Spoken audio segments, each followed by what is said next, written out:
करना चाहती हूँ।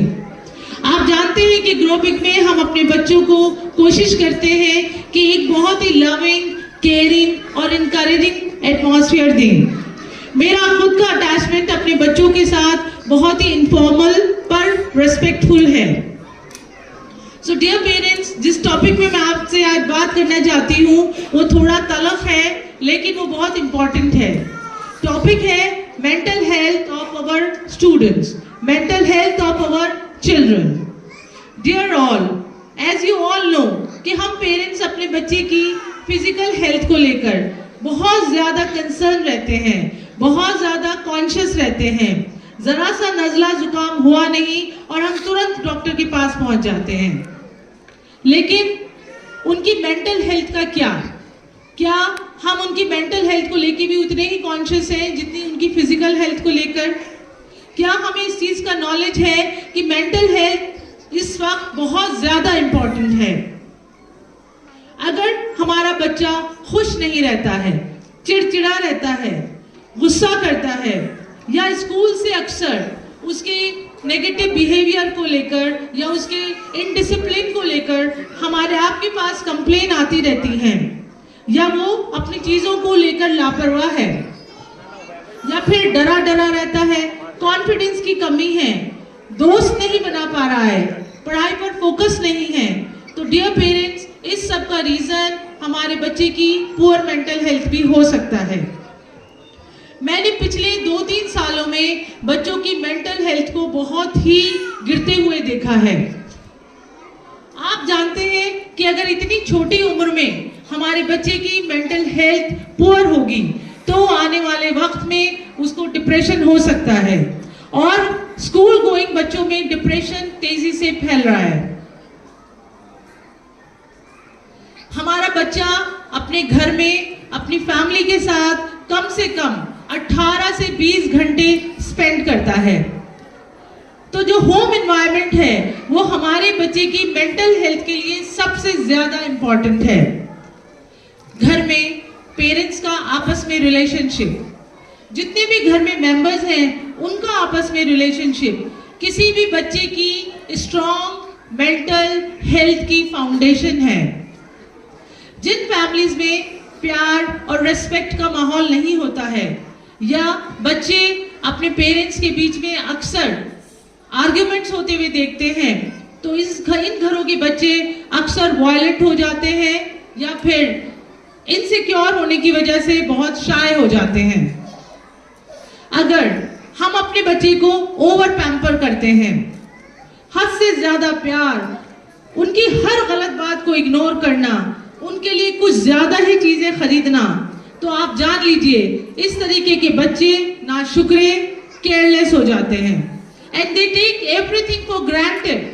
वो लोग अपने आप को इंटाइटल महसूस करते हैं कि हर चीज पर उनका हक है और उन्हें किसी चीज की वैल्यू भी नहीं होती है। और जिन बच्चों पर घर में हद से ज्यादा अटेंशन दी जाती है, वो बच्चे स्कूल में आकर सबसे ज्यादा टाइम लेते हैं एडजस्ट होने में। उन्हें हर वक्त स्पेशल अटेंशन चाहिए होती है, क्योंकि शेयरिंग करना तो उनको आता ही नहीं है। पेरेंट्स, हम लोगों के यहाँ जब एडमिशन्स होते हैं तो पेरेंट्स का भी हम पर ये प्रेशर होता है कि हमारे बच्चे को आप एक्स्ट्रा अटेंशन दीजिए। वो लोग हमें ये रियलाइज कराते हैं कि जैसे उनका बच्चा जो है वो कुछ स्पेशल है, वो एक्स्ट्रा ऑर्डिनरी है, और उसको हमें और बच्चों से डिफरेंट ट्रीट करना है। और हम कितना भी उन्हें ये बात समझाएं, उनको ये बात समझ में नहीं आती है।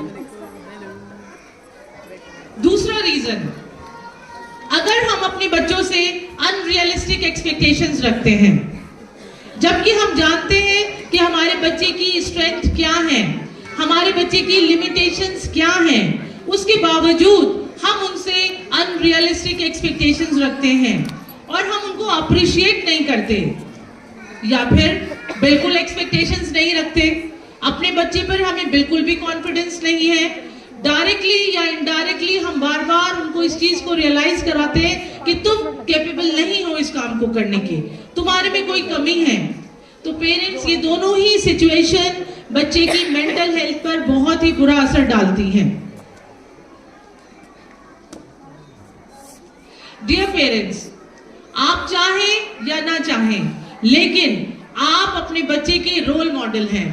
बेशक आप अपने बच्चे को एपीजे अब्दुल कलाम की कहानियां सुनाइए, बेशक आप उनको हजरत खदीजा की कहानियां सुनाइए, हजरत फातिमा की कहानियां सुनाइए, लेकिन असली रोल मॉडल हम हैं अपने बच्चों के। और ये हमारी चॉइस है कि हम कैसे पेरेंट्स बने।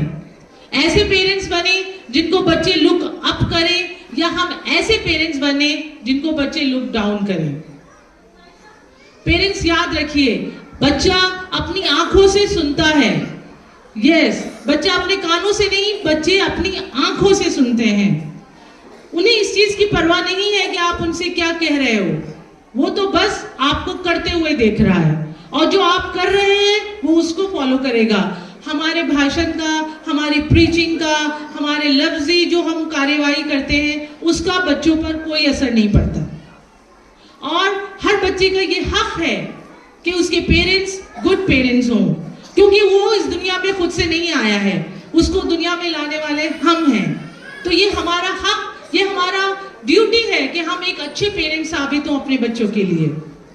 और गुड पेरेंटिंग का मतलब बिल्कुल ये नहीं है कि आपने उसको अच्छा खाना खिलाया, अच्छे कपड़े पहनाए, अच्छे स्कूल में दाखिला दिला दिया। गुड पेरेंटिंग का मतलब है कि आप अपने बच्चों को इमोशनल, सोशल और फाइनेंशियल सिक्योरिटी दें, ताकि हम उनके अच्छे रोल मॉडल बन पाए। इसलिए पेरेंट्स, हमारी ये कोशिश होनी चाहिए कि डे 1 से हम अपने बच्चे को केयरफुली वॉच करें, उसको नर्चर करें,